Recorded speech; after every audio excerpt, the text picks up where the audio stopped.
రేపు జరగనున్న కౌంటింగ్ కు సంబంధించి అన్ని ఏర్పాట్లు పూర్తి చేశారు అధికారులు. శ్రీకాకుళం జిల్లా ఎచ్చర్లలోని శివాని ఇంజనీరింగ్ కళాశాలలో కౌంటింగ్ జరగనుంది.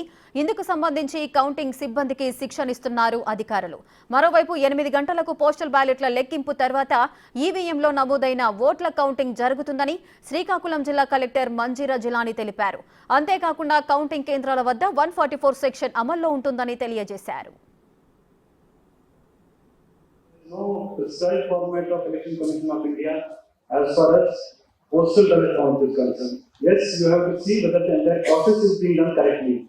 When I say process is being done correctly, I mean whether 13C is correct or not, whether declaration is correct or not, whether 13B is correct or not, then again whether the ballot paper which we are accepting, it has been put in the correct pigeonhole or not. So our process మాత్రమే మీరు చూడాలి. దానికి సంబంధించిన మీరు format fill up చేసి మాకు separately ఇవ్వడానికి లేదు. అక్కడ ఆఫ్టర్ ఎవ్రీ రౌండ్ కౌంటింగ్ కూడా అవ్వదు. ఆ 2 ర్యాండమ్ వెరిఫికేషన్ ఏదైతే మనం చేస్తామో సీఈలో that is not relevant to postal ballot. So please